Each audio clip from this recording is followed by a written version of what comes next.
Hi guys, Brad here. Just before we get into this week's episode, just want to say a special thank you to everyone that donated in the August donation raffle.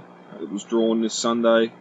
Congratulations to Patrick, Adam, Gregor, Maddie and Albie, and also to the lucky door winners, Robert, Ian and Edward.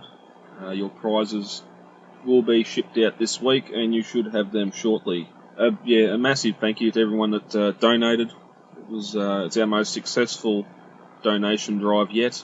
We tried hard to get some really good prizes for it, and I think everyone appreciated that and put their money where their mouth was. So it was great to see, and it was a lot of smaller donations. I know in the past you'd have say 40 members donating up to $50 each and etc. Whereas this time we had well over 100 members donate $5, $10, $15, and it certainly all adds up, and it was very much appreciated. So I can't thank you enough from myself as president and the club itself. The future, we are going into our second birthday party, which we are organising furiously behind the scenes, and I'd like everyone in the capital cities, go to the events page.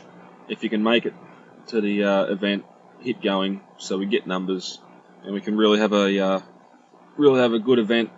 As for giveaways, etc., we did have our 150th Paid and Proud member giveaway last night as well. Congratulations to Stuart Finn. I think he is member number 46. He won the Combiner Wars Ultra Magnus, which was a freebie to the paid members. So a big thank you to all. As always, I cannot thank the members enough, even the social members in the group. You all make this club what it is and the group what it is. I'm just the one at the top of the list pointing things in the right direction. A very humble president, a very humble admin. There will be some smaller donation draws in the future, gold coin donation stuff. There probably won't be anything again this big until maybe Christmas. There's a few MPs coming out then and etc. So, and Quake Wave's coming out too. So we might see if we can get some great figures back on the line again for the next donation drive. But anyway, I've been Brad Ostrom Prime. I hope you enjoyed tonight's episode, and I'll talk to you all later. Goodbye.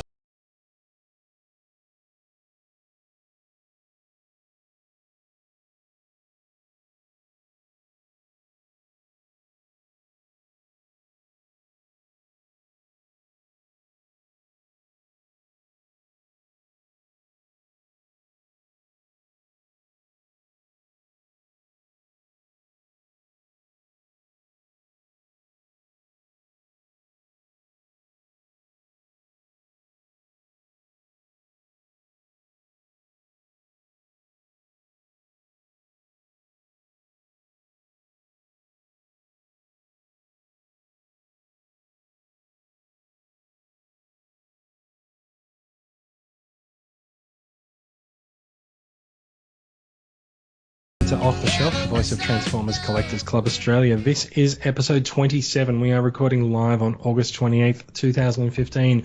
I'm Jason. Joining me tonight, Brad. Say hi, Brad. Hi, Brad. And we have Daniel joining us as well tonight. Say hi, Brad, Daniel. Hi, Brad. Daniel. It's like Anchorman. I can make them say anything I want. How are you doing, gentlemen? I'm doing good. What about yourself? I'm good. I'm a little bit tired. It's been a big week for me. I'm about to head off on a bit of an overseas trip, so I will very likely not be on next week. If I'm on next week, it means that something's very strange in Germany. So yeah, I'm taking a bit of a trip. I'm going to Germany and I'm going to China, and I've been told where to buy Transformers in China. So watch out.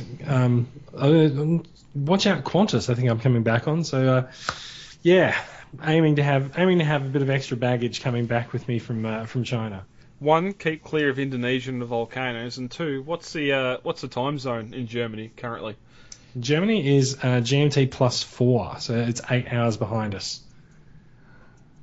Yeah, oh, well, you'll I be know, right. I know. You're doing the maths to go like, are you going to be awake or not? But I'm actually going to go along to the IFA Electronics Trade Show, and that will be on, 8 hours before this in Germany.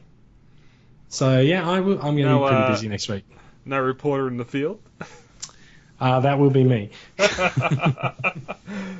So I haven't. So I've actually been. So I did this during the week, and I kind of am like, I'm going to undo it, but I did switch my eBay country to Germany and start looking at their Transformers, and holy hell, there's a Thunder Clash for like €35, and I'm like, I'm like, I should get that, but then I'm sort of like, I don't actually care that much about Thunder Clash, and so I'm sort of like, well, at this point, am I looking to buy it because I know it's rare and I know it's a good price, or am I looking to buy it because I like the character? And so I couldn't really come up with a good answer for it, so I decided not to. Pick up only. Yeah. Well, so I will be in Germany for 5 days now, and so I don't know. I may give in to a few temptations. We'll see what happens when I'm over there. What about yourself, Brad? What have you been up to? Quotations. A few, yes. Yeah. Look, I can't guarantee how big my bag's going to be on the way back, regardless of whether it's Berlin or whether it's Beijing. Both places beginning with B, spelling fans. So, what's been happening in your neck of the woods, Dan? What's been happening, Brad? Tell us. Not a great deal. We'll get into some details about what's been happening behind the scenes in the club a little bit later, but apart from that, yeah, I can't. Not much to report. Daniel, you've been off for a couple of weeks. Yeah, I been in Mildura, just having a look around, checking out. Yes, that I have been to. Yeah, it was. I was there just to check out. Like, my family lives there, so I went down and saw them for my father's birthday, and then while I was there, I just checked out like their, wonderful Transformers scene. Their Target is damn huge, by the way. I got lost in the toy section. I believe it's basically the only thing that they do, right? They head out for the night, go and hit up Target, buy some Transformers, then take them home. Pretty much, yeah. The wall of Transformers was actually awe-inspiring. So did they have Motormaster? Yes. Right, so they have Motormaster in Mildura. So if your local Target doesn't have Motormaster, just know that Mildura has a wall full of them. Yeah. There wasn't quite a wall full of them, but I think there was a couple there, at least a couple of pieces anyway. So. Way to kill the moment, Dan. Yep. Sorry, I had to be realistic here, otherwise, I might get lynched by the people that live around Mildura. I know there's a couple. All right, let's move on and do some Transformers news and stuff, shall we? This is Off the Shelf. We are the voice of Transformers Collectors Club Australia. If you are listening to us internationally, that is not Australia, you can join us on the Off the Shelf Facebook page. The link is in the show notes, and you can come and join the conversation on Twitter. Search for Transformers CCA. We have apparently an online hub. Do we actually have that registered now, Brad? TransformersCCA.com. Yes, we do. That is the Podbean site, isn't it? Yeah. The online hub can be found at TransformersCCA.com, where you can find links to the YouTube channel, the Facebook group, which is where most of our main discussion forum can be found. In fact, all of it can be found there. The 2 phone calls I'm getting a day from Indian website designers saying we'd like to design your business's website. That's fantastic. Confirming that site is active. Have you actually taken them up on it? No, I'm about to call GoDaddy and say if I get one more message from an Indian representative, I'll be cancelling that. All right, let's move on. Okay, so some community news. Australian listeners, you can become a paid and proud member of the club for just $5. Send a message to Brad. You can find him on our Facebook group, and there will, of course, be a link to his profile in the show notes, and he can help you get your membership underway. If you are wondering what that $5 does, it goes towards purchase of raffle prizes, participations at conventions like Supernova, and more. We have a little collection of toys that we put on the table for kids to play with at Supernova, and some of them are purchased through there as well. And so it all goes to a good place. It gets used very well by the club. So yeah. Now, Brad, can you give us an update on the member count this week? Yes, Jason, thank you. I love the way we do our cross like we're a TV game show. Can I buy a vowel, please? I need to cut this bit out just to make it more sincere. We've pushed through, and I've got 2 in the win, so we are sitting at 149 paid and proud members. And our social count, we have finally hit the free 1,300 mark. And because we're about to hit the 150, we have a giveaway.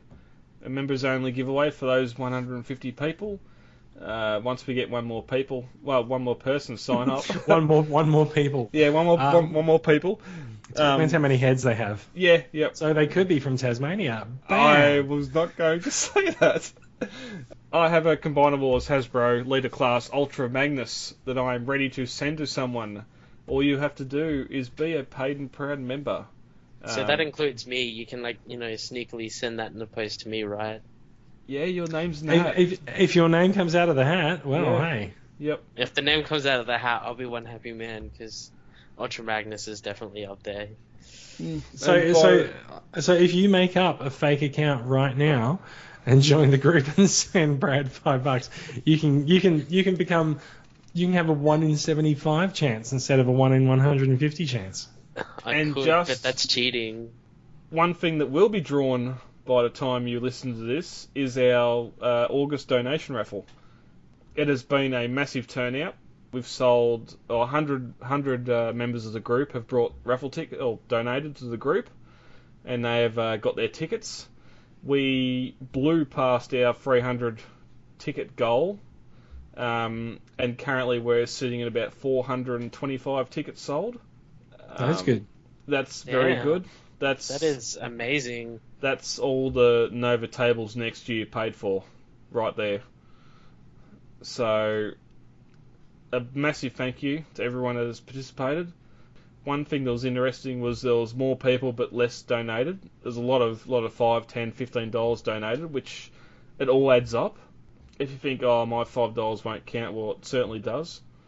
If I remember correctly, didn't we have somebody win something, I think in the first raffle, won the major prize off of one ticket? Yes, MP Ultra Magnus was one off a $5 ticket, and Sean Chambers in the March raffle won the Titan Metroplex off a $5 ticket. So it's twice over that everybody's ticket has the chance to win, regardless of how much money you put in, which is good. So what you're saying is, statistically speaking, someone should, let's say, buy one ticket and then just make a donation to the club of the rest of the money that they were going to give. Yep. Uh-huh. And that's something that sort of comes afterwards, especially MP Magnus, a $200 figure. If you spent $5 on it, well, here's a donation of $50. Just it covers postage. Yeah, just you don't have to pay the $200, but that's just something to make up the difference. You've just got a $200 figure for $5, but that's all part of the giveaway. And all right. I think this time we've the figure counts a little bit less, but the figure price is a lot higher. So yeah, it's definitely a massive thank you. And next week we'll know who has won. All right, let's move on. We have we will actually be talking a little bit more about the results of that raffle next week. I'm sure it will reverberate around the group for a while to come. So look, let's jump over quickly to some featured YouTube reviews. Kai McFly has a review of the Platinum Edition Blaster and Perceptor reissue pack. Those are two bots that I never actually owned when I was a kid, but I know someone who had Blaster and I knew someone else who had Perceptor.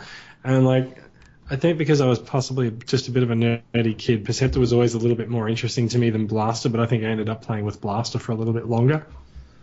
So, yeah, I don't know. Like, so what are your memories of these toys? Did you guys have them I say as a kid, but like, damn, that was last week. Oh, Snap. ouch. No, actually, I did have Blaster. Actually, I had both Blaster and Soundwave. Nice. Yeah, I was happy. I saw the pack today and I sort of looked at it, but Perceptor was not something that I was really interested in. Obviously, I'd like the boom boxes, both of them, or the trio now. I totally forgot that there's another one. But yeah, Soundwave, I always preferred Soundwave. I always thought Soundwave was cooler than Blaster. But he's smaller. He had... Well, yeah. Yeah. I don't... No, go. It doesn't matter. He was still cooler. He was purple and blue. I was happy with that. Yeah, I've never seen a Blaster in hand until a couple of weeks ago down at Pleasant Surprises. Simon Chambers brought his, and I was surprised how big it was compared. He was really big, wasn't he? Yeah, compared to the rest of the movie bots, particularly.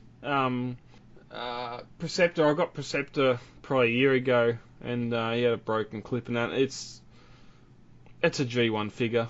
I'm not going to rip too hard on it or comment too hard on it or too good on it, but I don't see the need. You can get a secondhand secondhand Blaster online for $30 to $50, and then you can sort of hunt for cassettes here and there if you want to get the minions for it. But I think Tesla is a far better Blaster. Yeah, Perceptor. No, sorry. Tesla being Perceptor.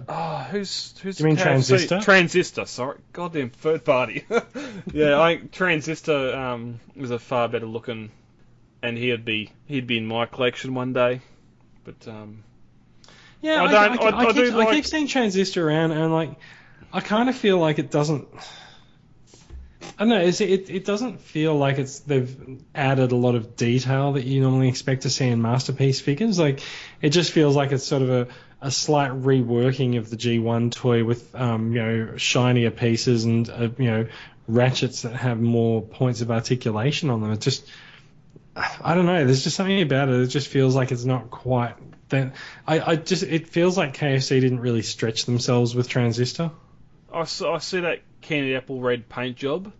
I just think of my Hot Toys Iron Man with its paint chips. Granted, that's a lot more expensive figure, but that paint job on Transistor, it looks a lot more delicate. Well, there has actually been an issue with some of Transistor. I think there's a second run. I think the original Eject figure was actually die-cast painted, and so it just basically looked like it had dandruff after a while with all the paint chips coming off it. But the second run, I think they've made the figure out of plastic. Okay. Anyway, look, let's move on. There is one other YouTube video that we are going to link across to in the show notes. It's just a bit cute. It's a fully transformable Optimus Prime birthday cake. And the kid in that video looks like he's having an absolute blast. This thing went viral. It's everywhere. Well, it did. It's popped up in a few places to me. It is quite adorable, actually. Even I'll admit that. If I was a kid, I'd. Dan doesn't like adorable things as well. You should know that. I do like adorable things. I do. I just don't like cats. Where's the button to kick down off the call? No, fist pump. Fist pump. Hey, yeah. My cat. You liked my cat, Brad. I was being pleasant. I can't stand cats. I'm sorry. I heard the clink of ice cubes in an alcohol-filled blast, and this is clearly what happens when Brad's a bit sozzled. All the truth about cats and dogs comes out. I go and get in my $50,000 car and see paw prints up the windscreen and across the bonnet where it's been sitting warming its ass on the goddamn bonnet. Sorry, why is your $50,000 car parked on the street? It's not. It's parked under my garage, but the goddamn cat finds its way in there. Because it loves sitting on top and watching for the neighbours' cats to come around and do things that neighbourhood cats do. Pretty much sounds like exactly what my cat does all day long. Favourite post of the week? Yeah. Let's go to favourite post of the week. I'm going to make you guys go because I don't really have one this week. And I Daniel, have one. You Mine captured my thunder because I had this too, but I didn't put it in the. I didn't write it down. So Yeah, mine, I've actually been enjoying, like, I couldn't narrow it down to one, but definitely all of the Take Your Bots to Work posts this week were pretty funny. Yeah. The people that do them, you're getting more and more ingenious in your poses, and the photos and the captions are pretty good. I mean, it's pretty funny. I might have to change it around, though, because I don't work, so I might have to take a bot to university with me. hey, dude, have it sitting on top of the washing machine when you're doing the laundry. It doesn't matter. Just outside of a display, really. That's all. That's all the idea of it is. I'll take one to university with me. I have some plans for that. I'll have it hijack the lecture. Yep. There was one. I got the pictures. I neglect to remember who it was from last week. I was meant to mention of I think it was Samuel Tate with the Insecticon, Combined Awards Insecticon at work, chewing on some watermelon and doing all that. Getting stuck in the in the vac seal or whatever it was. Yeah, the vacuum pack. yeah. There was that one, and then even this week, like John Ryan with his bots at the pizza place is always a highlight. Yes, John's when he took the aerial bots to work. That one was a couple of weeks ago. That was pretty good. Yep. Yeah, like I said, they're getting ingenious, and it's getting good. That they're wonderful to wake up to and check out throughout the day. Yep, Definitely something funny. We had Warpath Poundo this week. There was I'm sorry once again for not recalling your name. There was another member that had a sound blaster sitting on top of his monitor beside his speaker. Playing actual tunes as well, because it was the MP3 player edition. Oh, very nice. And so if you haven't experienced the MP3 player edition of Sound Blaster or Soundwave,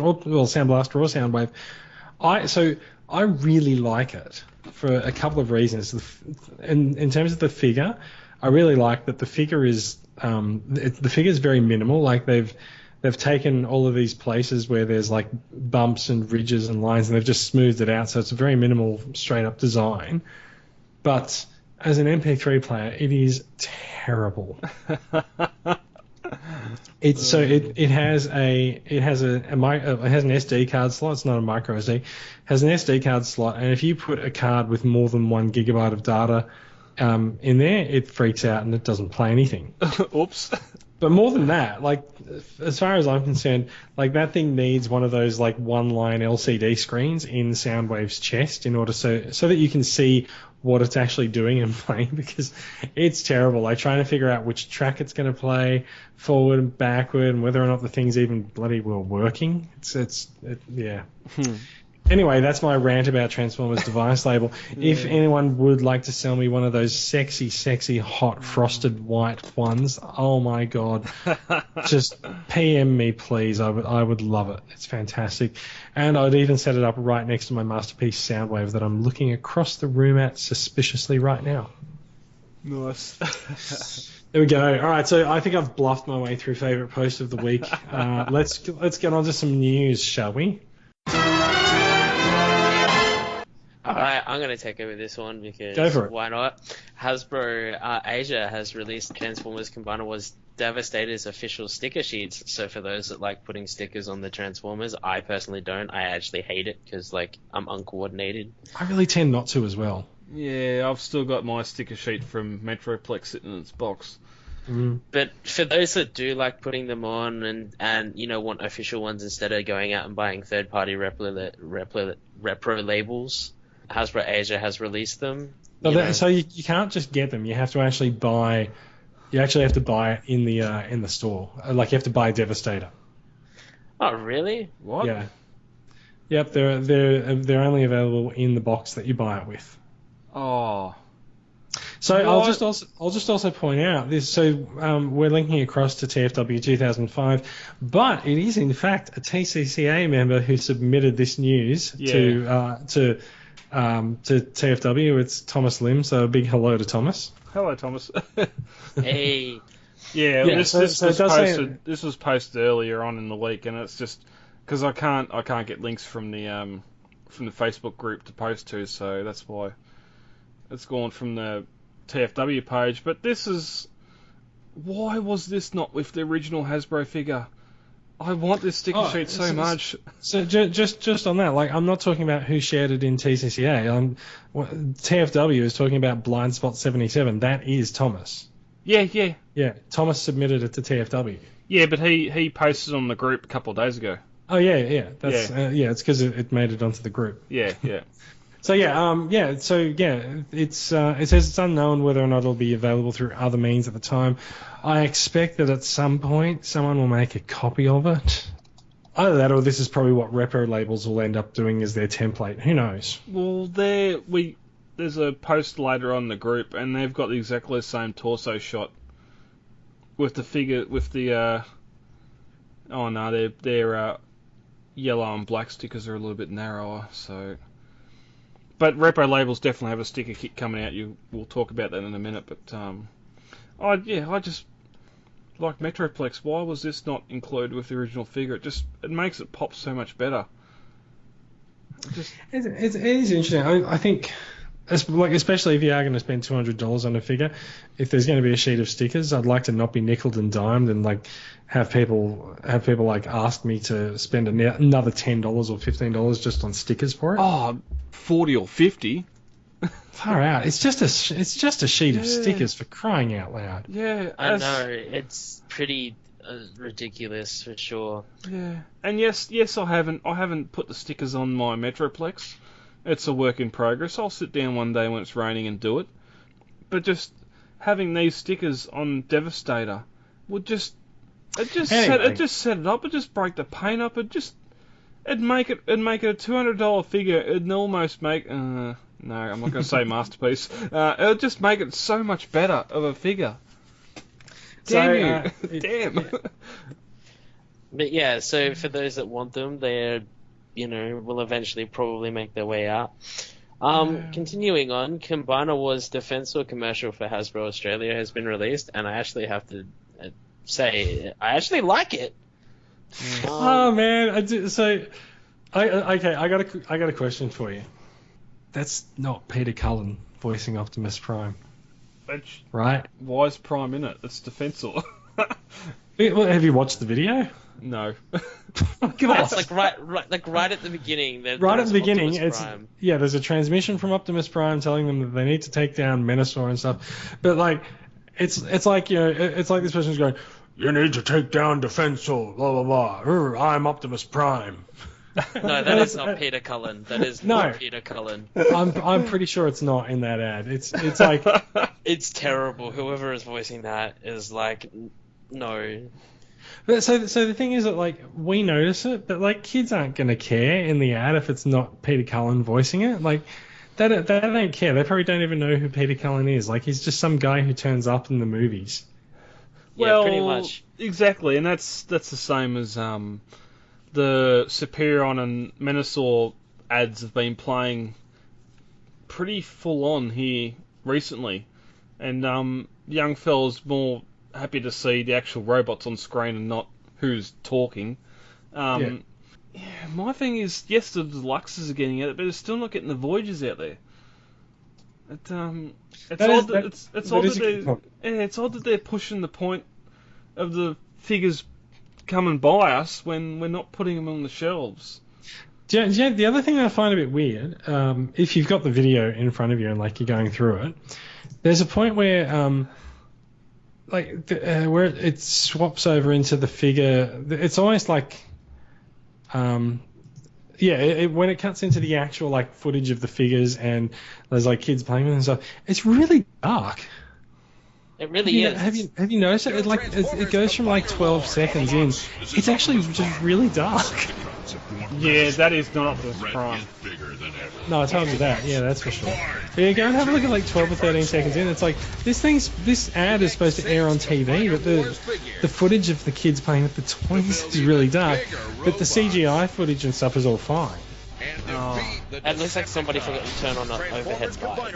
It does, and it's like someone's forgotten to turn on the light, and no one's had the heart to tell the director. All right, that's the same as the others. It's Gary Chalk doing the narration. Okay. Really? Okay. Well, for those that know, there you go. And for Alright. those, here's my Prime. So,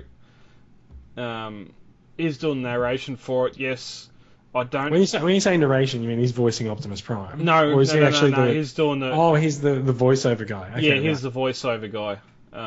The power is better when you're combined, or whatever it is. Yeah. Because he used to voice Optimus Prime. He's didn't he? voiced it more than Cullen has. That he can. Probably not anymore, but yeah. Yeah, I'm pretty sure once the next movie comes out, they're tied. Well, Cullen's got 3 seasons of Prime under his belt as well. Yeah, but Gary's got That's it. Gary's got the Anyway, There's also the times that Cullen happened to walk into the studio when they were doing robot heroes as well. Can we just stop the ruler measurement right now and get on with it? All right, Secondly, let's get on with secondly, it. we also have another ad for Super Bumblebee. I'm sorry, but basically they've grabbed a one-step transformer and made it 50 freaking huge. Like it's 50 centimeters of stupid plastic. Oh my god! I just found the best disclaimer on this ad.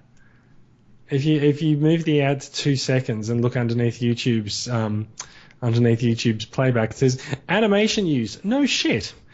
Toys do not move on their own. No shit. Not all toys speak and light up. Thank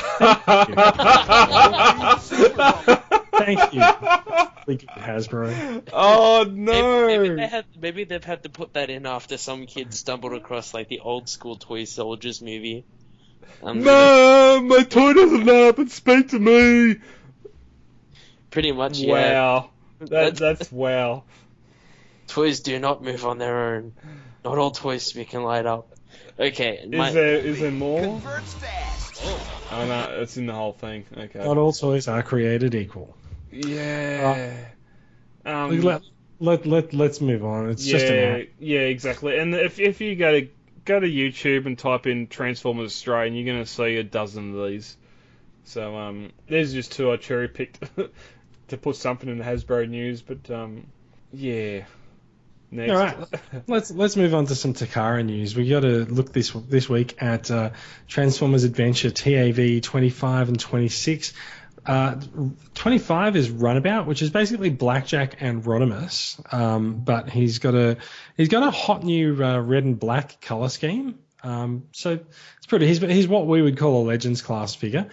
And there's also Override is I think we actually spoke about Override a couple of weeks ago. He's a red, grey, and blue repaint of Legends class Groove.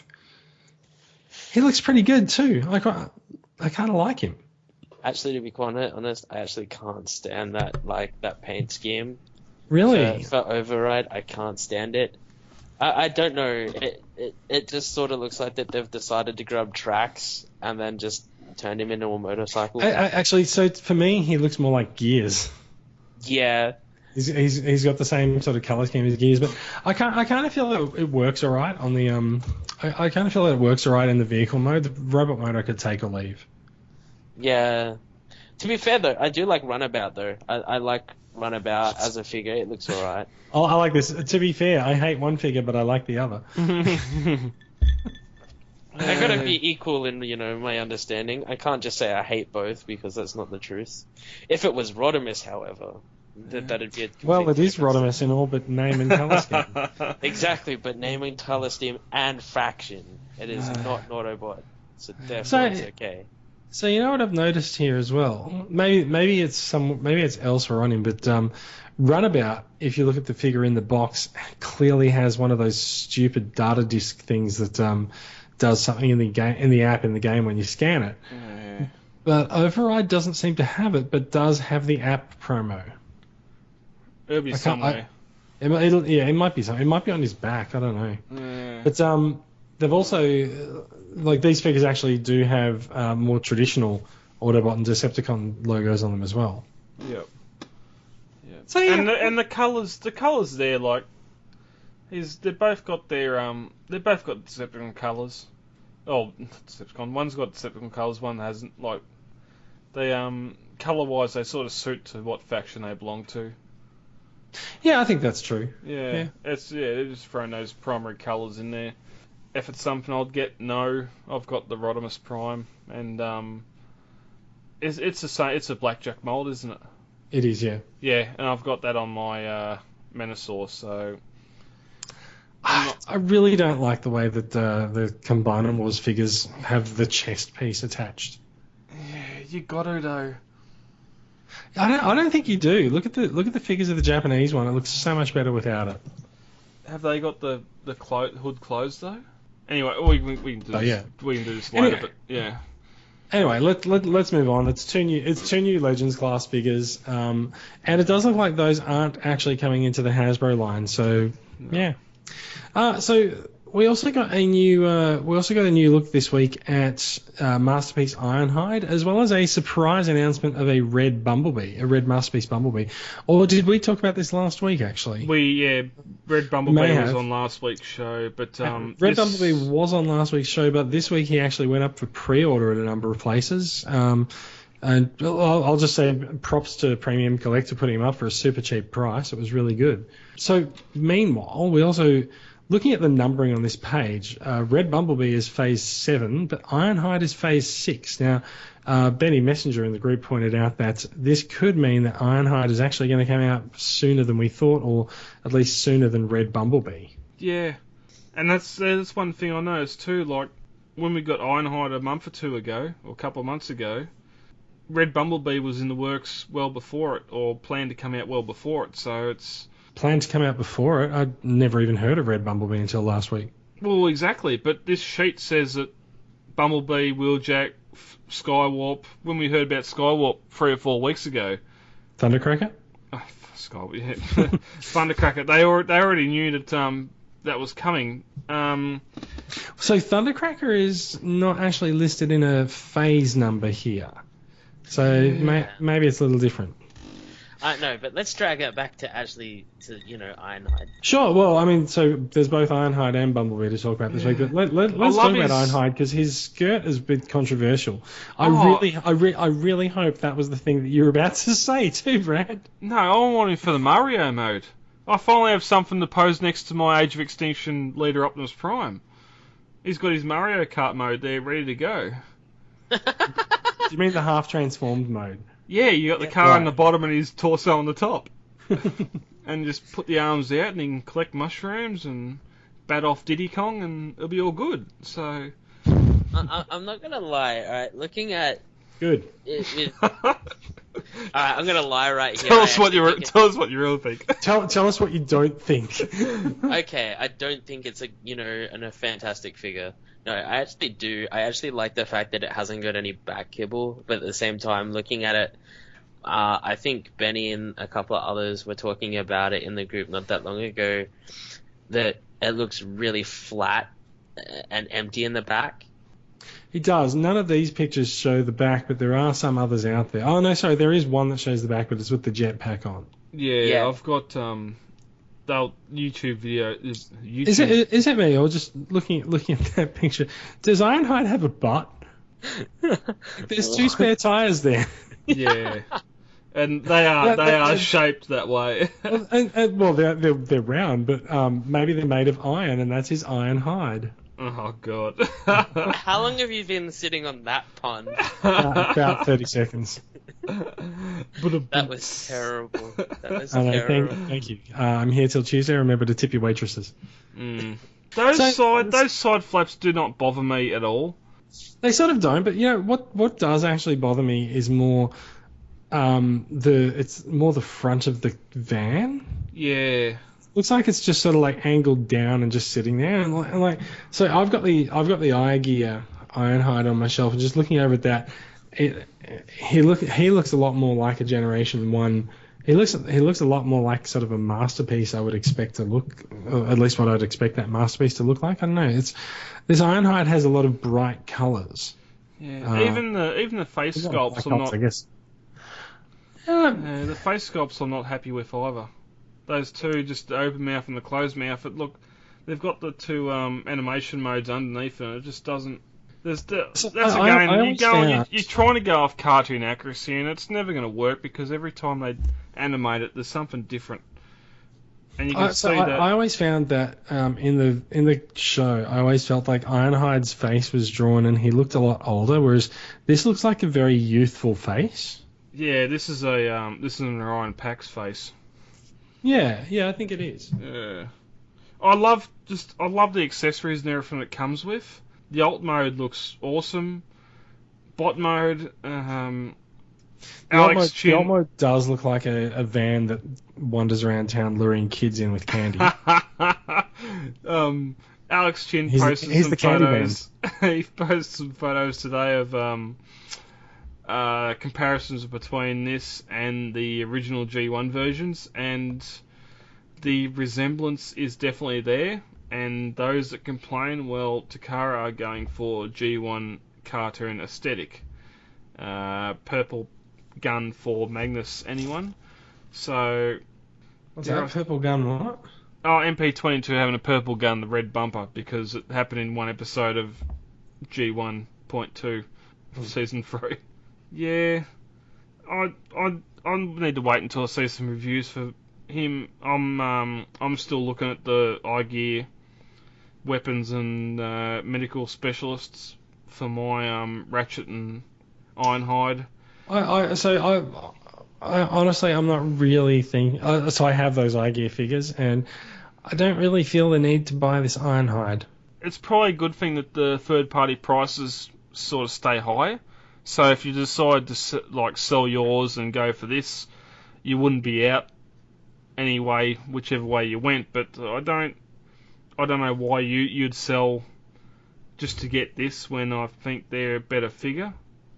So the other thing that I think is interesting about the eye gear version of Ironhide versus this is that with Takara masterpieces you're going to get like 2, maybe 3 weapons, but with the eye gear one you got a box full of them.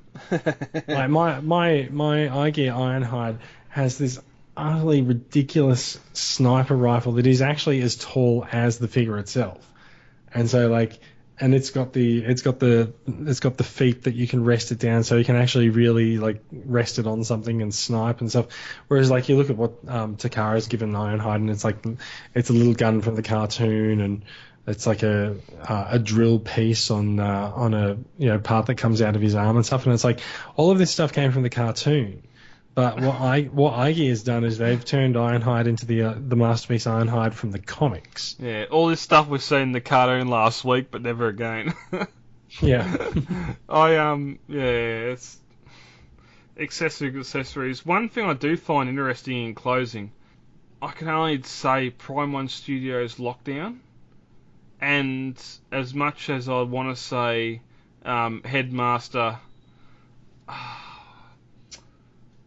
Headmasterson from Animated, I think it's a Metroplex looking at the body sculpt, but the head definitely looks like Headmasterson. What are you looking at? Underneath on the first photo, underneath the full body shot of Ironhide, you've got a Lockdown. And there's another bot there that looks like it's got a head. The head looks like Fort Max. Yeah, but he looks like a super deformed Fort Max. Yeah, but the head looks like Headmasterson from Animated. Headmasterson. Yeah, or whatever. He took over Starscream. I can't recall the name now, but that. In Transformers Animated? Yeah, Animated. Because he took over Bulkhead. No. Headmaster. He took over Starscream, and Prime called him out and said, "I bet you're too pussy to transform." And he said, "Yeah, watch me." And he transformed, and the head didn't fit into the Starscream jet mode, and the jet crashed, and his head crashed as well, and he got arrested. There's only one Headmaster in Animated anyway. Okay, so what I think you're looking at, there's an EX Plus model. I've just sort of zoomed in on the picture. So the website URL there is artstorm.co.jp, and they have a section there. They've called it ES. So it's a new ES series, and they've only got Optimus Prime and Rodimus listed in there at the moment. So maybe it's going to be a new edition that comes out soon. This might be a couple of months. This might be, considering nothing's in colour where everything else is, it might be further on. True. It does say It does say somewhere down the bottom of the page. It's got a lot of discussion on release dates, but I don't think that's in it. Cool. Is there anything else on that page we need to look at? I mean, there's We've talked about that sexy red bumblebee. Yeah, we talked about him last week. It's odd that they're doing this with Red Bumblebee where we haven't seen a Headmaster's Soundwave or Billy or Blaster. Headmaster Soundwave. Oh, not Headmaster. Yeah, Headmasters. What is it with you and the Headmasters, man? I don't know. But you got Billy and Soundwave in there that got reformatted in different colours, and here they are going back to a Diaclone Bumblebee. So, yeah, anyway. All right. Yeah. That, I believe, ends the Takara stuff, does it not? Yeah. Now let's get on to this big steaming pile. So yeah, there's some third-party figures. Like Dan, I know you had some thoughts on this guy. Do you want to take it away? Dan's muted himself or wandered away. No.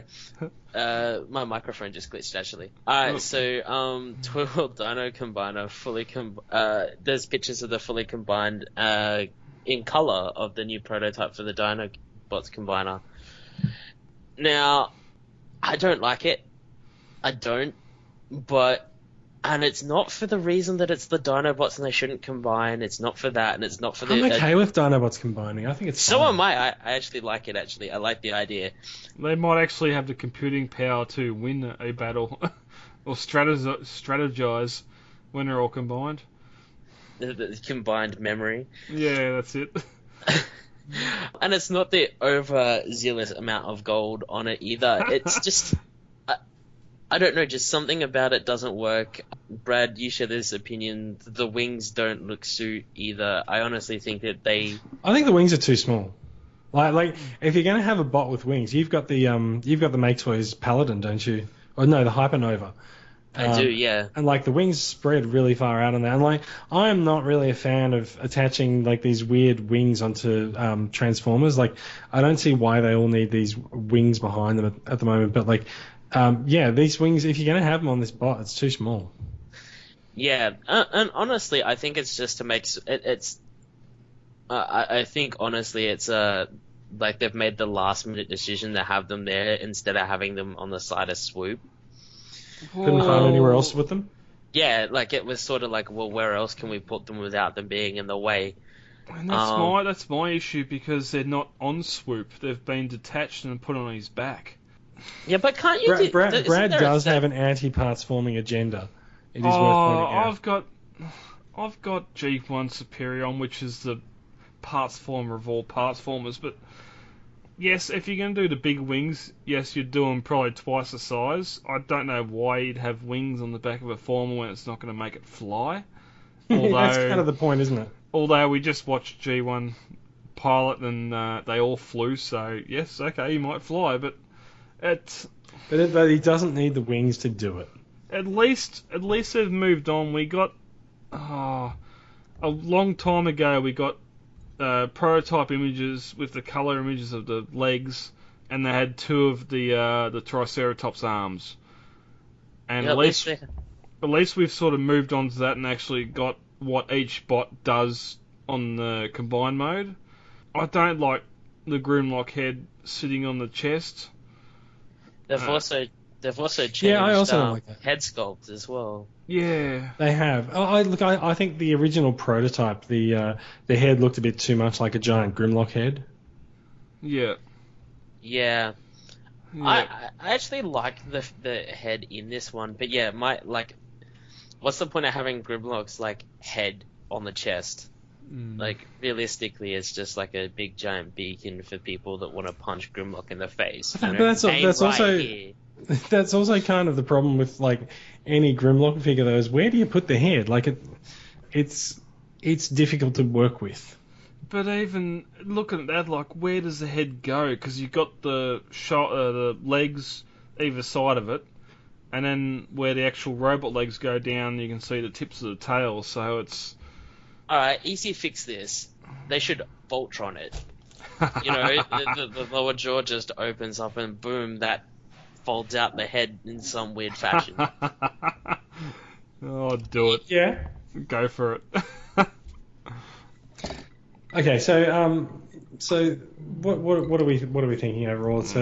It's a bit of a pass. So you haven't been buying these figures as they've been coming out anyway. They're going to be like $200 masterpieces anyway. Well, and that's individual bot mode.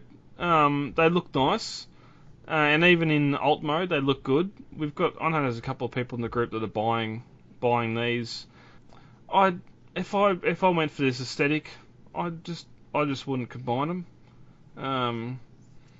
I don't see the need to have a massive Dinobot combiner sitting on the shelf when you can have all 5 sitting there in front of Wheeljack or something. I can't agree, especially if you're going to spend so much money on each one of the figures just to put it in and have it as like a limb on a figurine display. It's kind of a waste of money. Like, you may as well just get a statue.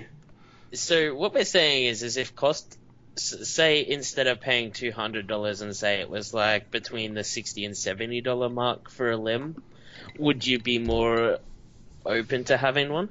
Honestly, right, this is the kind of thing that if it was around the $60 and $70 mark, if I had a kid that I wanted to get into Transformers, I would buy them this. Why? Because it's 5 Transformers, like 5 Dinobots. I've got one, and I've brought him Combinable Superion and Menasor. You got one of these, but no, you got. No, I've got a kid. He loves Menasor and Superion. They're about 100. Oh, Menasor just got for $140. This is $100 a figure.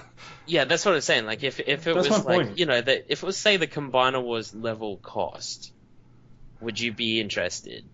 Yes, because of the Combiner Wars construction, like engineering and everything else. This is way beyond that. The thing is, for me, like if it was like $100, like if it was 60 or something dollars for each of these figures, you could legitimately buy 2 and display one in the robot mode and one as the combined mode. It's just you also don't lose anything by displaying them only in combined mode then, because you haven't invested that much money. Well, exactly. Yeah, you can have your full Dinobot set and have the final ones as a fully combined, whatever they're calling it. But Shuriken or whatever. Is this the Shuriken one? Yeah. Yeah. Wait, yeah. Is it? I'm pretty sure it is.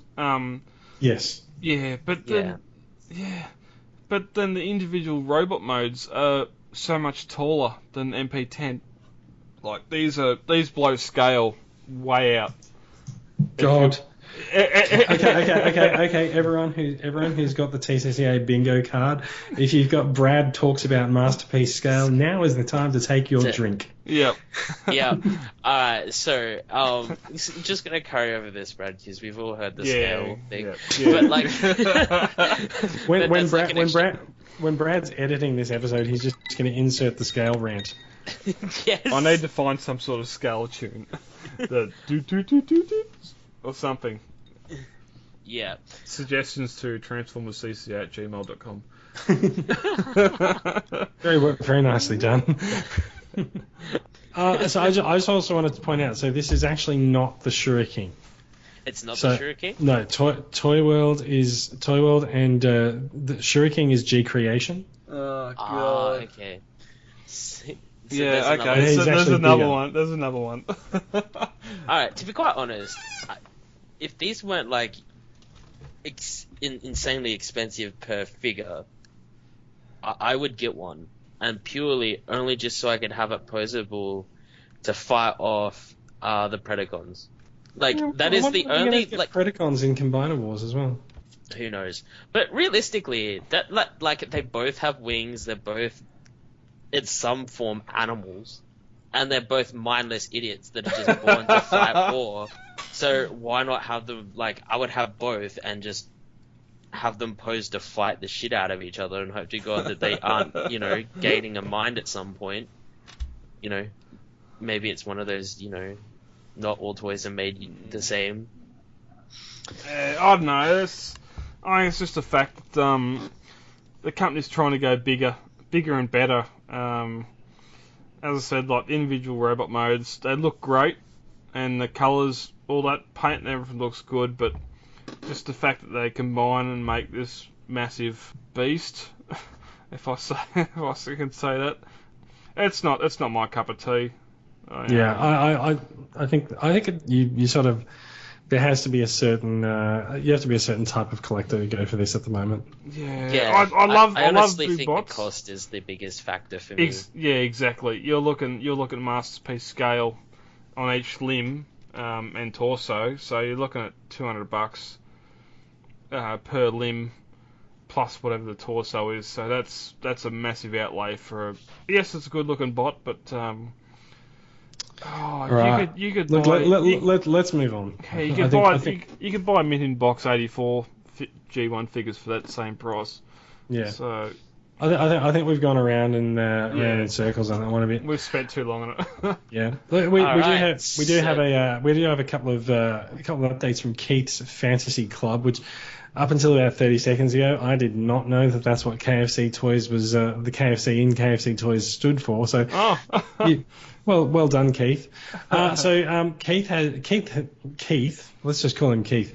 Keith has revealed the Double Deck, which is the KFC Toys repaint of Transistor, which we were talking about earlier in relation to Blaster. It's their blue version of Blaster, which is Twincast. So they've called him Double Deck, which is kind of a neat twist on Twincast. And he looks pretty good. And he comes with 2 cassettes, Mandy and Stinger. Mandy. I've known a few Mandys in my day, and I never expected to see them packed in with a Transformer with a highlighted chest. Yeah. So yeah. That face. Oopsie. Upside down. Like, who needs a torch? You just grab this guy off your face, transform. Glow in the dark, you reckon? Oh man, that face or that chest plate, you wouldn't need a light ever.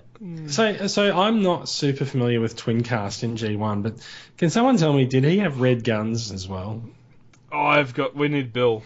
I've got no idea. Because those red guns and the red hands, I'm not really a fan of them. They look like they've just forgotten to repaint them off Blaster. But other than that, the color scheme on this, I actually kind of like. It hasn't got the metallic red like. No, it doesn't, does it? It's kind of weird. I wonder if they've ended up deciding that metallic red was more trouble than it was worth. Maybe. What really bugs me in this is if you scroll down and where you've got the pictures of the Scorpion cassette, right? Mm-hmm. Where's half the detail gone? Because you got the pictures and then you've got the heavy metal 3D renders. And there's grey, there's black, there's yellow. The eyes are highlighted, and on this thing, it's literally 1, 2, 3, 4, 5, 6, 9. It is literally 9 chunks of 9 to 10. If you look at the photo, there's a KFC official photo, then there's a KFC with it beside its tape. You got even the tail. You got blue on top of the tail, where everyone's a complete red bit. There's no silver on the side. The body is red, where on the actual figure it's blue, and the legs are red. Can I posit that perhaps what we're looking at is actually a prototype? Yeah. Right, yeah. We'll see. I mean, we do see this all the time. I don't believe this figure was actually included with Transistor, so it's a new figure. Double Deck in hand colored sample, so it does state sample, but still yeah, okay, yeah. It is a sample, yeah. So, but you'd still think that maybe in the sample photos that they'd have something that is not, 8 chunks of red or 9 chunks of blue and a chunk of red. That they would have added just that little tad of detail. Yeah, but then they've borrowed Alpha Bravo's head sculpt for the white bot. Isn't that just eject? That's the Alpha Bravo head. I think you might find that's just the eject and rewind heads as well. Alright. So okay. I'm waiting for a rewind release of that mold in Rewind's colors. Then I will buy that. I will buy the shit out of that. Alright, so looking at it, it's cool, but it's not Soundwave, so I don't really give a shit. Yeah. So I'm just gonna put it in a we'll never purchase. I think this is for someone that has to have it all. Yeah. This is for somebody that doesn't mind just staring at a box. Bill. I think if I got this at a good price, then yeah, but probably not at the price it's probably going to be released at. There's probably a deep history behind it, but yeah. In all honesty, yeah, no, it is not something I would own. It goes in the same pile of Rodimus. I'll never own a Rodimus figure for the life of me. Words hurt, Dan. Words hurt. Anyway, yeah. Look, there's no price on this yet, and I'm not sure when it is actually going to be coming out. But let's move on. There is another KFC story this week. I'm just jumping down the run sheet a little bit. There's another KFC story this week that is a masterpiece style triple changer.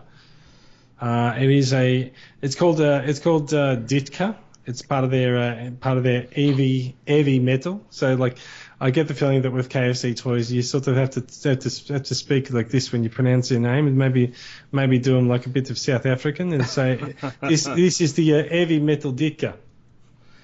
This is a bad idea. Yeah, this is a bad idea. This could be a bad idea. No, this could be a bad idea for a company like KFC. Yeah. I don't think KFC is necessarily known for making super high quality bots. I've got the KFC Perceptor, and like there's some serious issues with that figure. Yep. So I've got Citizen Stack, and he looks great transformed, but there are some massive issues QC wise and engineering wise. And for so them you think that they will fuck it up?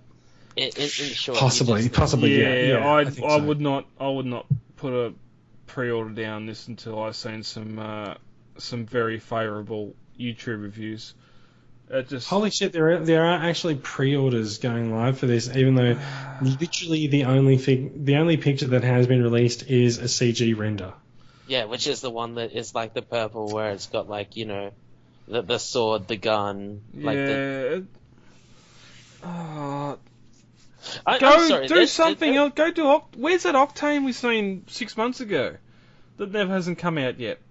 Go and do another triple change. Which just actually no. There are a few triple changes around. The Chiga Astro Train one's out there. Well, that's what I'm saying. Not Astro Train or Blitzwing. Go and do something that come out after the triple changes United. Right, so if I say triple changer, who thinks Blitzwing immediately? Oh yeah, exactly. So like you do Blitzwing. Not KFC. Not KFC. Yeah, for me, I like Blitzwing. For like looking at like Blitzwing in robot mode, there's just something about somebody having a jet with a giant like tank turret just behind him. Like, at what point do you think you need to draw out a gun? Would you not just like hunch over a little bit and just be like, just fire the tank cannon? You have a fighter jet that has a 105mm gun turret underneath it that can just rain hell down upon you on the ground. I love the fact that Blitzwing in animated was like a crazy German, which they carried on the Generations line, which I did love. I so wish that, yeah. Yeah, and it.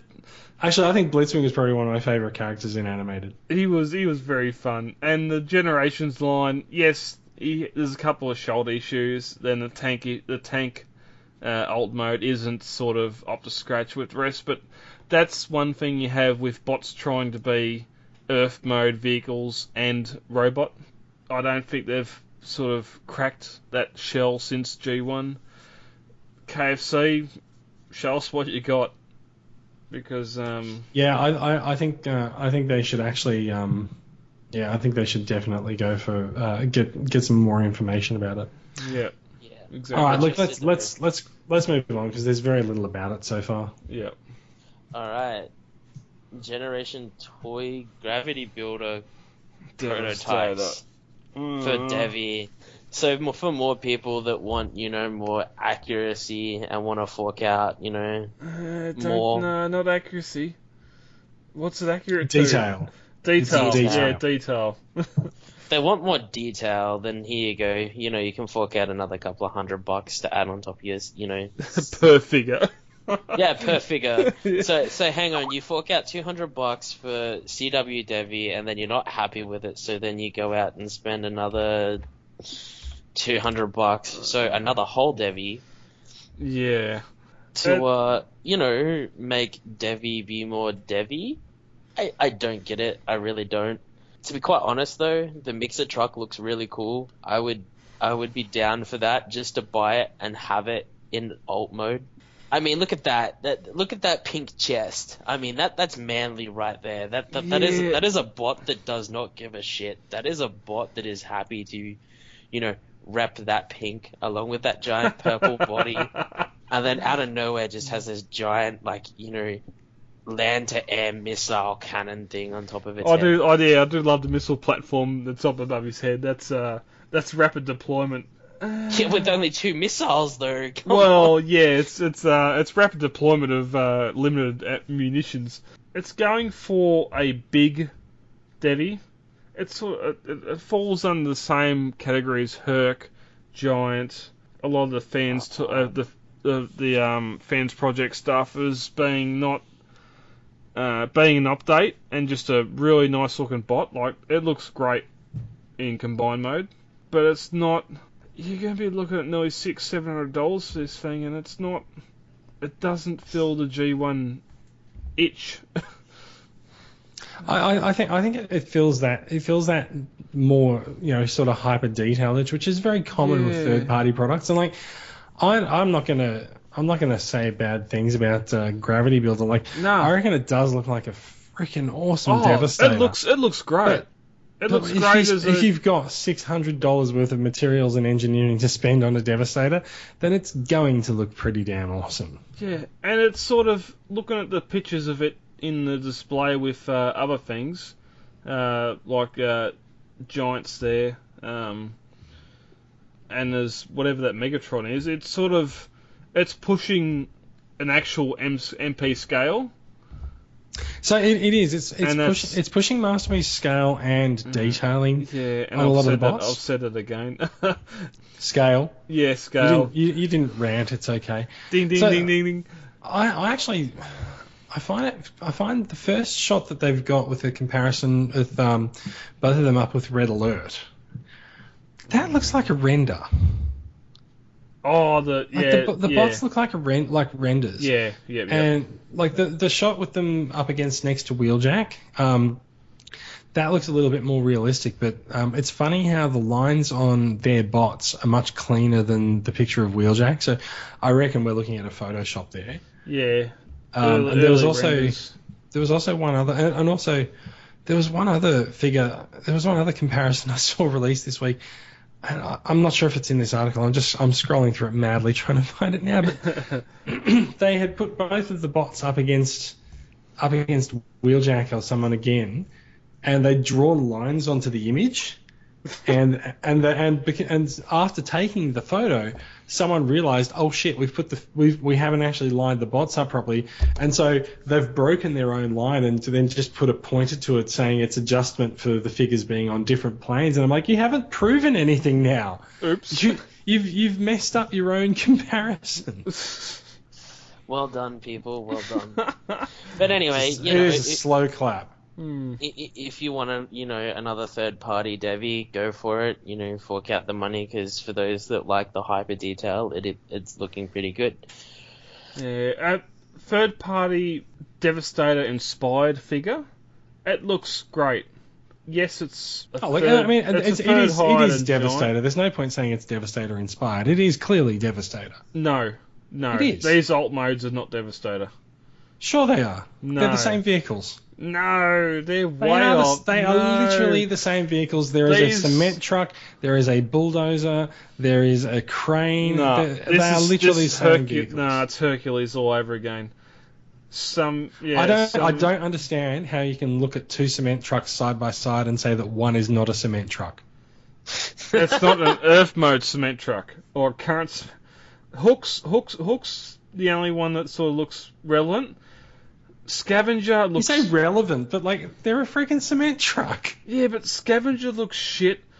Bone Crusher, why is he towing a trailer behind him? It's just...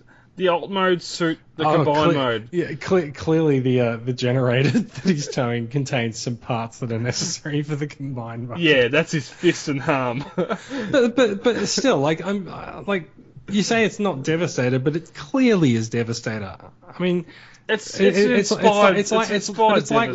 like looking up and saying, I don't know what that thing up there is, but it's coloured blue and pretending to be the sky. All right. Let's save this for an off-the-shelf. Okay. An Well, off-the-rails section. Let's go on. I'm waiting for Toy World. That will be. All right. Continuing on with the love for Devi, seems like a reoccurrence. What? There's more. Yeah, there is now repro labels. Ah. Just throwing that out there, for those that want repro labels for their Devi, they're coming. Alright, so now we're going to go into some other news that concludes our third-party stuff. Moving right along, so Transformers Devastation video games stuff. Yeah, there's a lot. Wait, we've forgotten the Fans Project pre-orders. Oh, did we? There are a couple of Fans Project figures that are up for pre-order now. They've got Function X10. Have they got 10 functions already?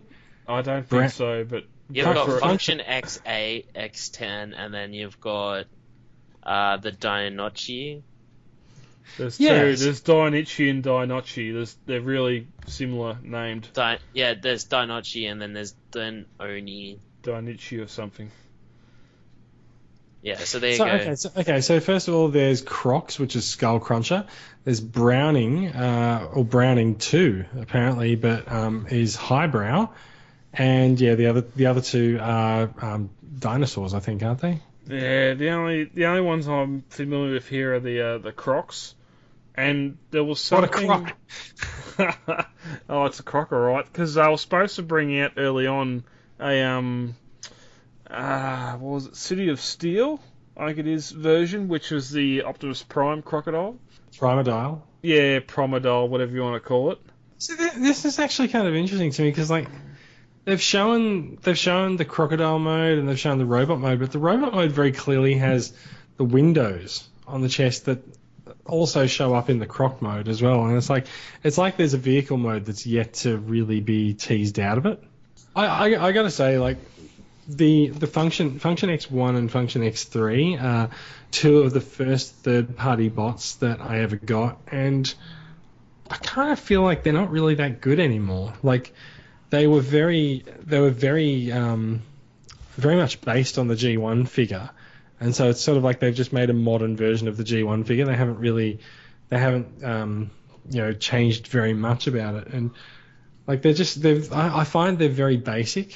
They're also, because they're not going for the masterpiece size. They're deluxe and a bit, and so I think they're limiting themselves with what they can do in that size range, which is probably, I think Fans Project has the Function series, which I think is probably their deluxe plus size. Yeah. But they also do the other stuff, like they do the Lost Exo Realm figures as well, which I've got 2 of the Dinobots for them. Yeah. Yeah. To be quite honest though, alright, so going on about Crocs and that vehicle mode, I'm gonna hands down say it looks like it's gonna be a truck of some description. They'll get Prime into it somehow. Yeah. Yeah. And those Dinoni and Dinochi, I'm guessing they're combiners, because if you go to one of the pictures for Dinoni, which is the bird, it shows you what it looks like in combined mode, where it's an arm. Yeah. Combined mode, yeah, I think you're right there. Yeah, I don't know. It doesn't it doesn't really call to mind any figure that I've really felt needed this treatment. Abominus, maybe? I don't know. No, not really. Not like this. I don't know. Yeah. I don't really care either. Yeah. That's kind of the thing. Like, it feels like the enthusiasm for this figure is kind of on the floor. Yeah. Now it is worth remembering that they did actually show this figure back at TFCon as well. In fact, I think they showed it at TFCon last year. Oh no, that was Function X5. Yeah, fair enough. There's just I don't know. It seems like Fans Project has sort of made a bit of a mess about their Function X series. So as evidenced by X8 and X10 being revealed at the same time. All right, look, that's I think that brings us to the end of the news, doesn't it? Almost. We got some devastation stuff. Yeah, basically there's a bunch of trailers. Realistically, if this is sort of your thing, you can find most of it out on either TFW or their own Facebook page. There's trailers, there's other characters being revealed, there's line art for Wheeljack. Not much to be worthy, not much to sort of, if this is your thing and you're really interested in it, there's new stuff come out. Good luck. Good luck and enjoy it. Yeah, it's at the point now where we just need to have the game out. So the game is coming in a month. Yeah. Or a month and a bit. They've had their release date set in stone for a while, and yes, it's kind of fair to say, stop teasing us and just give us the game. But I mean, at the same time, this is what you expect the PR machine to do when it's a month away from release. Yeah, but it's what the game is. It's G1. It's a G1 inspired game. There's no marketing. Shouldn't have to do anything near this. It's like I'll use the classic. I don't think you can ever say that marketing shouldn't have to do anything. Really, Star Wars Episode 7. Release a trailer. That's all you have to do. What do you think that's marketing? Yeah, but that's all you have to do. Just one trailer. No, I disagree. People know it's coming. It'll make $2 billion. You watch. I think we're gonna talk later about which movies we think are going to be the highest earners for the year. I'm just gonna point out though, right, that one of the biggest franchises ever is still doing exactly what Transformers is doing in this aspect. Call of Duty, right? Every person knows it. Every game comes out. They don't even need technically to reveal a trailer to get the game to sell. They just be like, oh, by the way, new Call of Duty. By the way, there's a new one, yeah. Yep. And it's going to sell. But that doesn't stop them from churning out the, thing and psyching, Like, me personally, I play first-person shooters. But I can't stand the Call of Duty. I abhor them. But is that more the fact that they're sort of every 2 to 3 years is probably another group of new players coming on board that don't know about said game? No. The franchises, they're legitimate franchises. They're bigger than Hollywood movies, and they have massive fan bases that go out and buy the new game whenever it comes out. Yeah. I don't think you can legitimately say that Transformers is there. No. I can't say it. I'm saying that taking the technique that Brad said that Star Wars, for instance, as a company doesn't need to churn out so much teasers and stuff, but as you said, an industry bigger than movies and Activision and Trinity and et cetera, the people that churn out Call of Duty, they do the exact same thing as what Transformers is currently doing. They tidbit and tease right up until release date. Yeah, I mean, look, but it's not Hasbro. It's not Hasbro teasing Devastation. It's whoever's marketing Devastation. Of course it's not. It's the company that's making Devastation that's licensed everything from Hasbro. Yeah. So because it's up to they them want to to try. make money. Yeah, they need to make money back for their license. And, no, they want to make money off their game. Well, they've got to pay for the losses before they make money on the game. Sure, but I mean, it's not like they're just trying to scrape the money together to pay their license. They want to make money. It's a game. They want as many people as possible to know about the game, and Star Wars they want as many people as possible to know about the movie coming out, not just the fans. But you also got to remember too that Star Wars also has Battlefront 3 coming out. I have no idea what that is. Battlefront 3 is a Star Wars theme. I know Battlefront. Yeah, it's not quite it's not a first-person shooter because it's not. It's like a real-time strategy. Yeah, exploratory. I'm never going to play that. Yeah. Look, I don't have a problem with them releasing trailers. I agree. I just want the game to come out, but it is literally the job of them to pimp this game and get as much interest as possible. Yeah, I just from what I've been hearing from fan sites and everything else, G1 game, yay, let's do it. From some people that have actually played the game, yes, it's G1 inspired themes and characters. but that's about where it stops. So I think that's been pretty obvious from the trailers that we've seen so far. Yeah, and I've been saying Dragon Ball Shin Biku since a while ago, but I'm still going to support the game. I'll buy it. All right, next. I'm not even going to try and support it. I don't even know what just happened. Yeah. Alright, so new additions. I haven't got any. Jason, have you got any? I have one. I bought. In fact, I've got it in front of me here, and if you listen real carefully, you can hear me opening the bubble wrap. Opening the sticky tape around the bubble wrap, and it is a Generations. I believe it's Junkion, not Retgar or something. But I don't really know what happened to this figure when it came out in the Generations line. But I saw I can't remember their name. I'm sorry. Haruki in the Haruki. Yep. In the chat room, I saw this posted up for sale this week, and I saw it and I just thought, oh, okay, that actually looks really good, and I'm gonna buy that. So I did. Yeah. I'm surprised it's not some rare find or some hidden gem worth like $600 million. Well, so you know what I did during the week? There was I keep an eye on Transformers stuff on Gumtree, and I have no idea if this person is actually legitimately sending me this stuff, and it didn't arrive today. It might arrive on Monday, but this guy had a listing on Gumtree for a whole bunch of figures, and I'm just trying to find my messages back and forth with the guy. Okay, and yeah, so he only shipped them yesterday, so fair enough.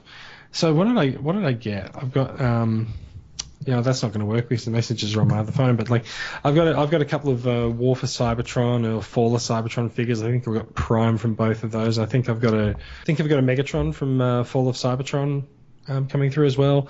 I've got myself a loose Drift, which I might be able to do something with him now.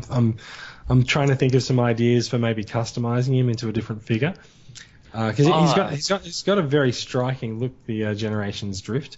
And I've also got a Battle in Space Cyclonus, which has a much more vivid color scheme than the one that I've currently got in my Lost Light crew. So looking forward to getting him and placing him in there as well. And that means I can also put my existing Cyclonus in with Scourge, in with Mania King, and have a nice little display on those figures. Nice. So yeah, I've got a few deluxes on the way. You actually reminded me. I did get a figure. I got the RID Drift, the wonderful. Oh, cool! Yeah, I like the look of him. He's actually a really cool figure. I enjoyed it. He's currently sitting inside my reptile enclosure at the moment, though. Okay. Remind me not to buy second-hand figures from you. Lest I find some of your reptiles who've decided to add something to them. Oh, no. He's like... They're not dirty. No, he's fine. He's only just been put in there. I was deciding to send some funny Snapchats to people, and I decided to, have my lizard or my dragon terrorize, Drift. It was good fun. Fair enough. That is probably going to be the next IDW spin-off comic for Drift, I think. Drift and Ratchet Empire of Lizards or something. Yeah. Mega Chameleon. Alright, Brad, what did you get? I think we broke Brad.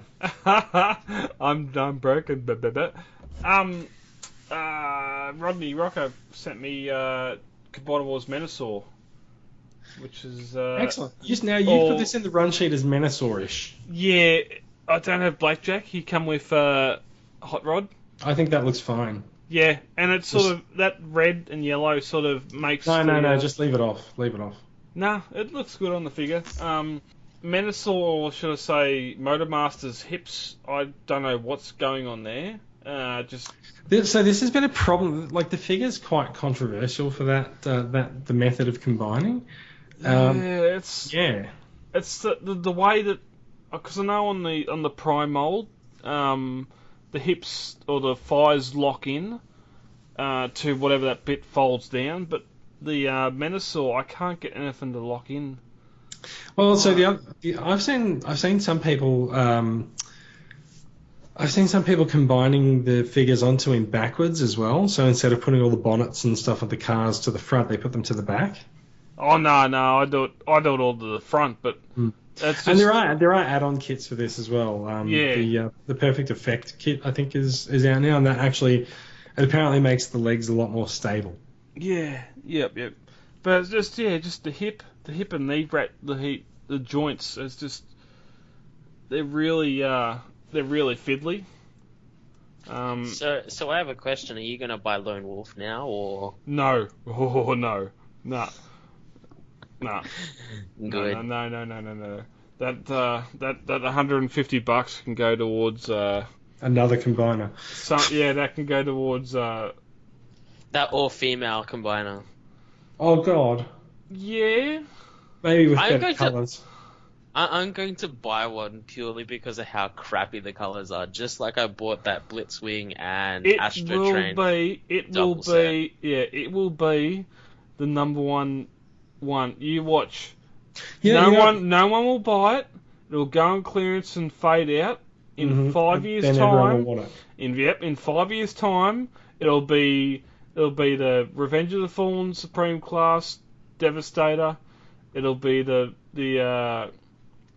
movie leader bots. It'll be something stupid in price. Or it could just be in the reject shop. Yeah, it could just be just another bot. Yeah, it's going off past experiences. It looks like it will be, if you can keep it mint in box, it'll be a figure to behold. But all right, let's move on because we actually have a feedback question this week. We have two. We have two. I just scrolled down. Okay, let's. So I want to get the first question out of the way first because I think the second question is a little bit more interesting. Sorry, Sean, but Sean Buchanan asks, what's the best repaint of an older mold, like the King Atlas from Skyquake or the Ultra Mammoth from the Big Convoy mold? My pick would be the GDO Megatron from the Bludgeon mold. Now, the GDO Megatron, was that the China only release or the Asia exclusive? This may as well be in Japanese hieroglyphs to me. I've got no idea what's going on. Because I think I saw... Bill, where are you, Bill? Okay, so besides calling for someone who's not on the Skype call, I'm just going to Google GDO Megatron. Yes, it is. So I actually have seen this figure in person, and I don't know. I'm not sure if he listens to the podcast, but Kieran Rossachusha. I'm just going to stumble over his name. Kieran, I do apologise. We were hanging out in Singapore, and I don't remember how to pronounce his surname. He's the one that asked the second question, so. Oh, okay, cool. So he's a listener. So he is a listener then. That's excellent. And I've just destroyed his surname, but that's okay because we've hung out and drunk drinks together in Singapore, so that's cool. So he actually got the GDO Megatron when we were wandering around China Square Central in Singapore, and I thought it was a good mold. I just didn't know what it was, and I thought it might have been a knockoff of some kind, but no, it turned out it was legit. And yeah, I think it is quite good. The Bludgeon mold, is that the Revenge of the Fallen Bludgeon mold, Voyager? You Google GDO Megatron, then you'll find it. You'll see it. I apologise if you hear an ad now. Okay. Yeah. So this is actually kind of a tough question because repaints can come out years later. I actually don't know the difference between molds, so I'm just going to avoid this question. Well, it's pretty simple, really. I mean, like if you see a figure come out that is clearly the same pieces as another figure from either a month before or a year before, then So would you say that my Acid Storm? Because I actually like them. Yeah, Acid Storm is a repaint. Yeah. Definitely, and it come out a lot later than the MP11. Yeah, because I actually do enjoy, once I figured out how to actually transform that, praise be to YouTube for teaching me how to transform it properly. Hasbro, get on top of your shit with your crappy transformation stuff. But, yeah, I actually enjoyed the Acid Storm mold that I have, the Hasbro Masterpiece Acid Storm. Yeah, I have the best answer for this. There's a big difference between the Megatron and the. It is the Age of Extinction. Age of Extinction. The Revenge of the Fallen. Bludgeon, you're talking about. Bludgeon. Yep. So. Oh yeah, it is too. Yeah, cool. Yep. So I actually have the perfect answer for this. My best repaint of an older mold is Cloud Rodimus, at least as far as my collection is concerned. The Cloud Rodimus. Oh wait, no, I've got a better one. Cloud Rodimus repaint of Generation Springer is really good, but that is a kick-ass mold to begin with.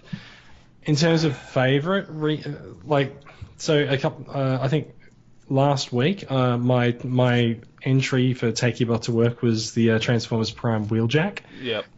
I love that mold. It is something I can just look at it for hours. The lines on it are just so good. The articulation, the poses, like it could be a little bit better because you can't really sit down or anything. But I just adore the mold. So any recolor of him that's actually based on that mold, I'm probably going to like. And so is the case with the Transformers subscription service Chrome Dome. So the Chrome Dome is a really nice looking figure. Yeah. Plus they done a custom at BotCon for that mold as well. They did too. Yes. Was that this year or last year? Oh, it'd have to be 2 years ago now, being Prime. I think. But there was also the Beast Wars had a slight remold. They put some spikes on his arms and the Beast Hunters. Beast Hunters, yeah. But that's sort of line to line. So the other thing I want to point out with that mold is that I have seen a custom where someone has actually turned it into an IDW Rodimus, and I want it. Yeah. I don't, because it's Rodimus. Too bad. Yeah. It looks amazing what they've done. Like they actually made him taller. They've added the pipes onto his arms and given him a really good paint job, and I think a new head mold as well. But it looked amazing. But yeah, I want to see someone do that for me to one of the Prime Wheeljacks. Yeah. Some honourable mentions from my side. It was the same line, just Springer into Sandstorm. Sandstorm's a good looking bot too. I think Sandstorm's a superior figure. Mm. I just prefer that mold. He does have some nice colours, and like Springer, like the yellow and the green do take a bit of getting used to. So yeah, I think anything goes with black, and Sandstorm does have some black on him. It's good. Yeah, yep. But I think from what we've seen the last couple of weeks, personally the animated Black Arachnia into the new Takara, whatever it is, Black Arachnia. That is an awesome remold. I know you're sort of discussing in the group about the Combiner Wars, how figures are being remolded into concurrent lines, but I think one line into another is really where this question lies. I don't know if there's any, because it's not really, there's no Beast Wars figures that sort of come forward that were actually remold. We had like Rhinox and Rat Trap that were complete redesigns and redos for generations, but yeah. You know what's interesting? I haven't seen a reuse of the Brainstorm mold yet. Yeah, true. Yep. And that's a Voyager, so you would expect that they're going to want to get some extra mileage out of that mold. But he's been out for a couple of years now.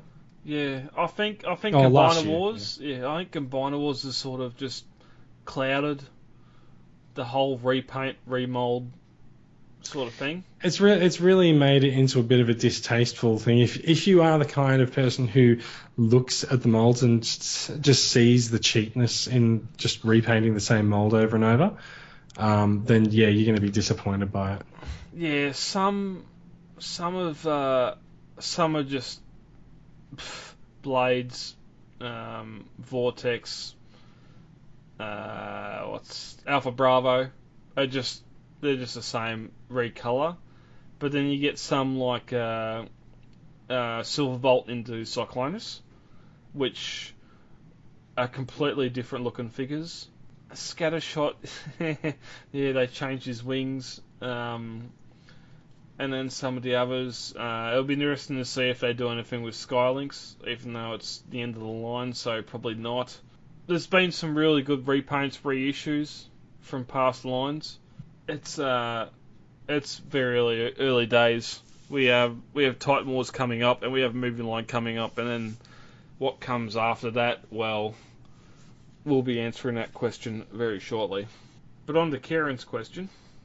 Yeah, so Kieran asks, there's a lot of discussion about 3P or third-party toys, but what do you think about KOs, as in knockoffs? Is it better to have a representation of a figure that's a knockoff than to not have the figure at all, or not, to not have to remortgage the house to get it? If you don't tend to transform your figures once they hit your shelves, does the reduced quality matter? Now, I'm not particularly good at spotting KOs. Now, I saw earlier in the week someone put up a picture of their collection I think it was just in a chat, and someone immediately just said, I can see a couple of knockoffs in there, and I was like, holy crap, that's amazing, from like a 300 pixel wide JPEG. Yeah, to be quite honest, for me, I'm gonna kick this off. Depending on what the knockoff is, like obviously I'm not gonna buy like a fluoro pink Ratchet. But it shouldn't be fluoro pink. It should be a red. But you're not going to put a fluoro pink Ratchet in your collection in place of a proper looking Ratchet. So like, no, but like if you get those ones like those high quality knockoffs, like the ones the Datsuns. Is it the Datsuns or the Lambors that everyone? It is the Lambors. Yeah. Yeah, the Lambo knockoffs. Like, if you can pick up like a good quality one of those, like I see no reason for it. Like, personally, if I was out to like fill my collection, with characters that, I liked or complete like, and I had to have a whole collection. If I come across like a decent quality knockoff that, I will probably transform once or twice and then leave on my shelf for the rest of its life, and it's cheaper than forking out for the real deal masterpiece or third party, then I would probably go knockoff. So here's the question: do you have any knockoffs in your collection, guys? No, not currently. I did look at the Lambos though. Yeah, and it's Brad, do you have a knockoff? I don't know. There may be one or two. Well, do you have you purchased a knockoff for your collection knowingly?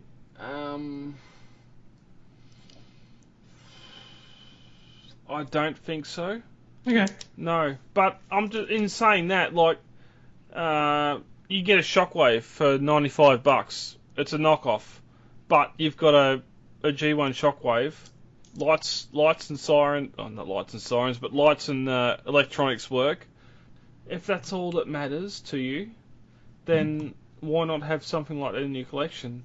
I think it's interesting, especially figures like Shockwave, where Shockwave was a figure that was actually licensed into the line, and so there's well-known blueprints for the figure available outside of Hasbro and Takara's vaults, and companies got very good at manufacturing their own Shockwaves, and so eventually someone's going to make their own Shockwave, and they're going to do it in purple, and it's going to be pretty much just as good as the original toy that many of us never had a chance to own. And so if you want to put a collection on display and you just want to leave it displayed, then I think it's okay to put a knockoff bot in there, and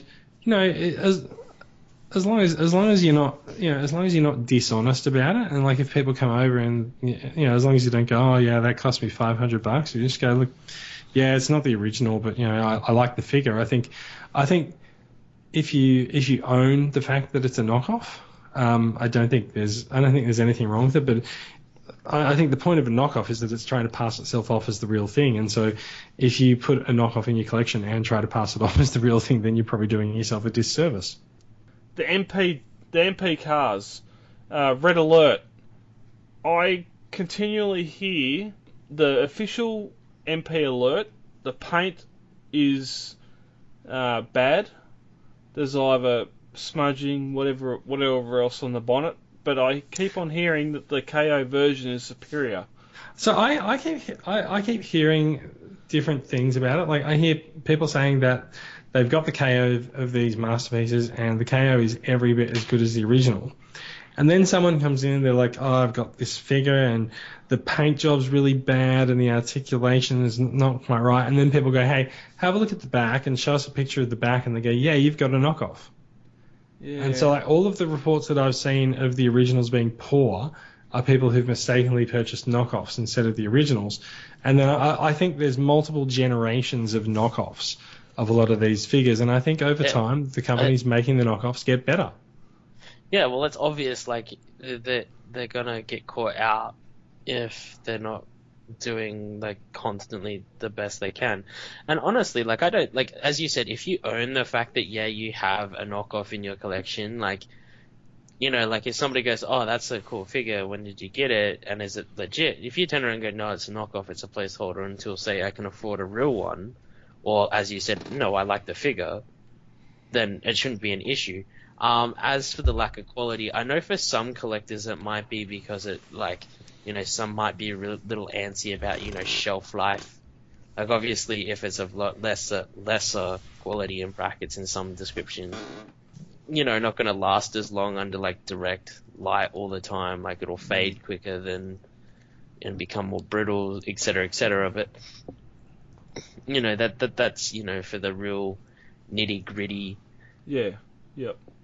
A KO, it serves a purpose. If you're adamant about getting the original figure, at this point, I'm guessing mint in sealed box or mint in box for a display, then you're not going to want a KO. But to get I'm starting to really dislike the idea of putting boxes on display. Yeah. They take up so much space. They do. They very much do. I mean, look at Bill's wall. Yeah. I mean, we all love it. We'd love to own it, but at the same time, you're just like, that'd be hell to move around. Oh, it's bad. It's bad enough masterpiece figures. But yeah, like you're talking about, like if it was just like outside of its box, and like you said, if you had it on a shelf, a representation of that figure or that character, whether it's a wheeljack, a masterpiece sideswipe, whatever it is, if you're only going to sit there and display it, you're not going to transform it every second day or whatever else, then why not pay?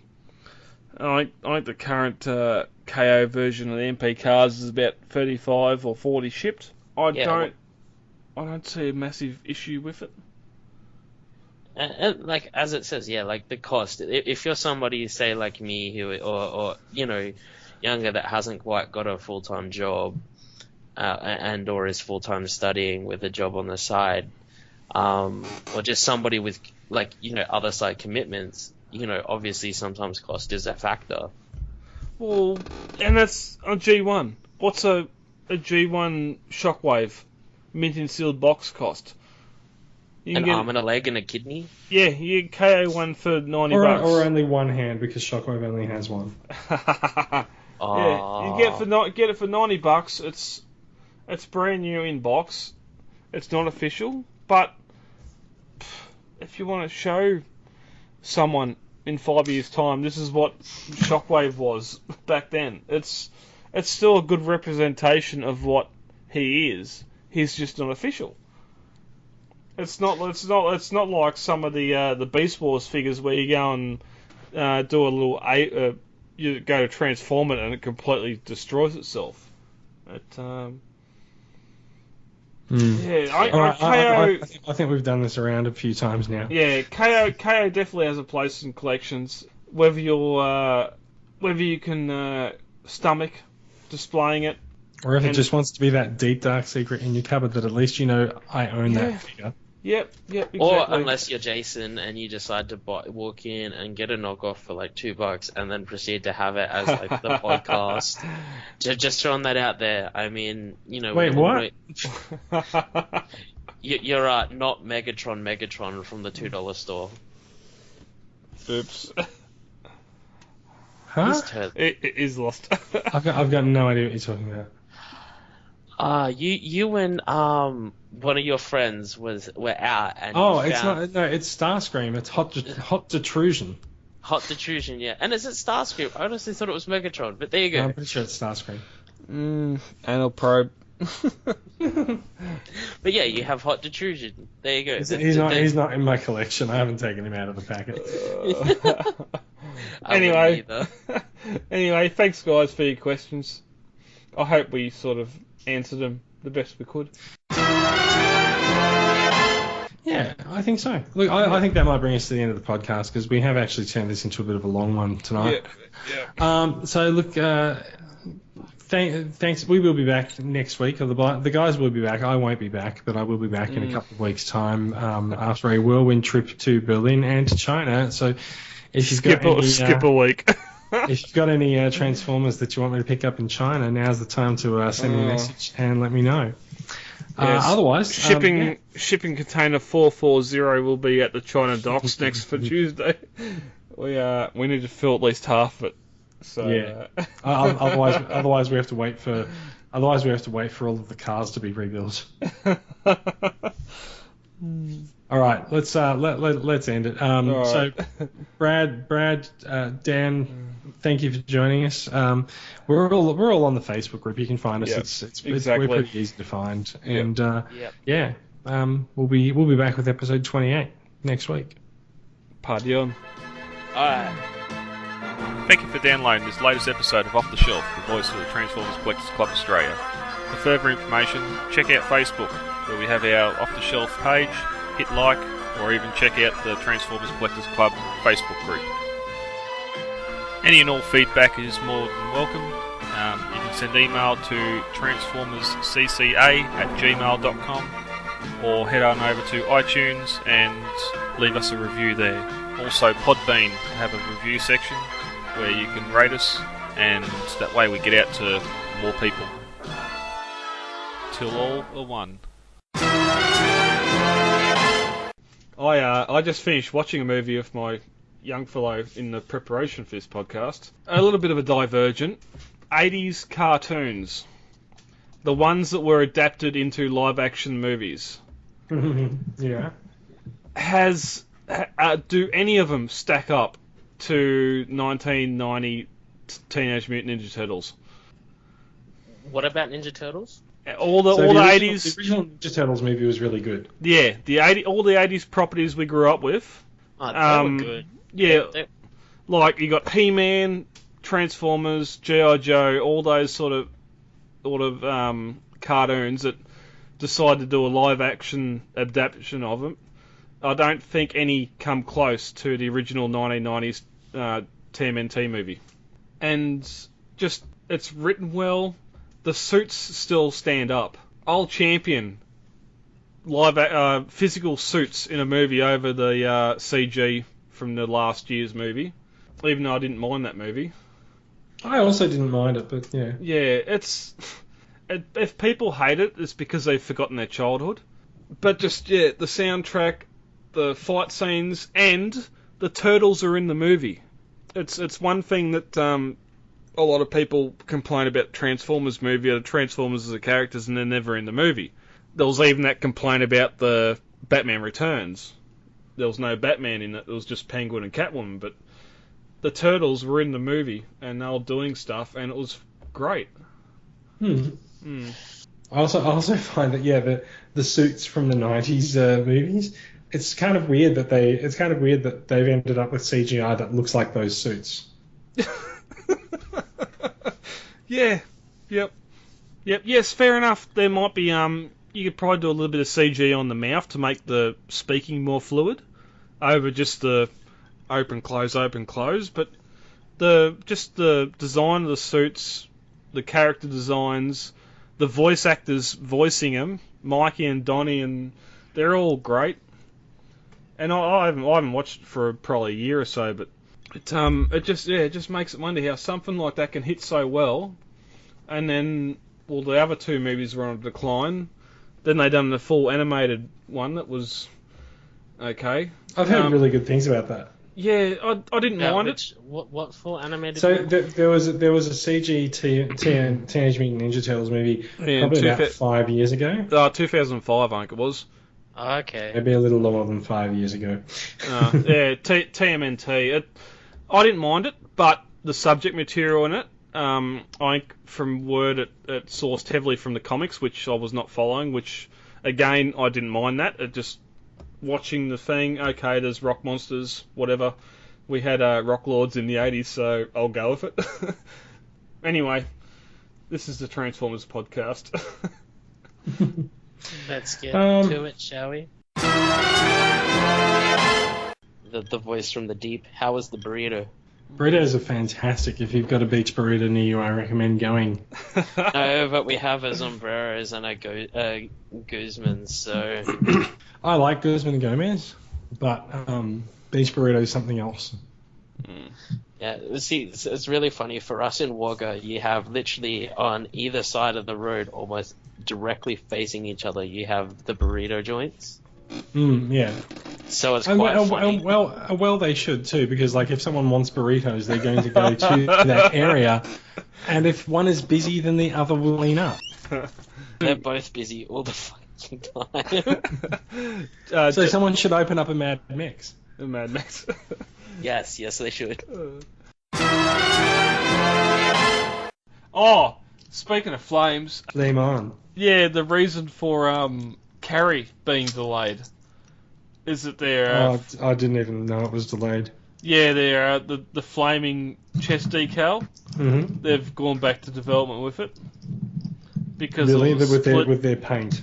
Yeah, there was a split in the bottom of the flame artwork, and they didn't think it reflected on Hot Rod or Rodimus as well as it could have. Okay. So they've pushed it back a couple of weeks.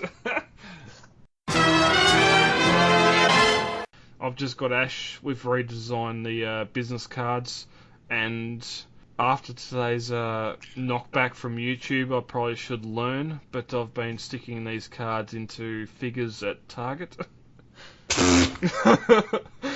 Oh, that's actually quite good because they will fit past the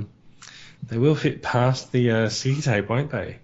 Yeah, on the Voyagers and if another hide Voyagers, you can sort of slip them into the back of the box. You sort of need a small sticker version that you can stick onto the plastic on the deluxes without it actually damaging them.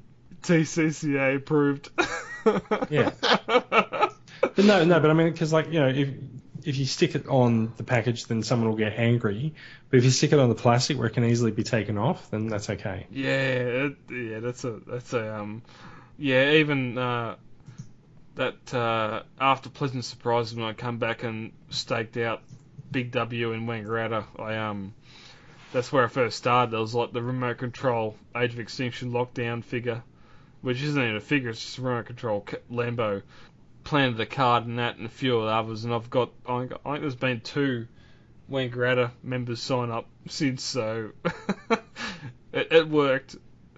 And just now, wherever I go, if there's any Voyager or whatever bigger size figures there, I'll slip a card into.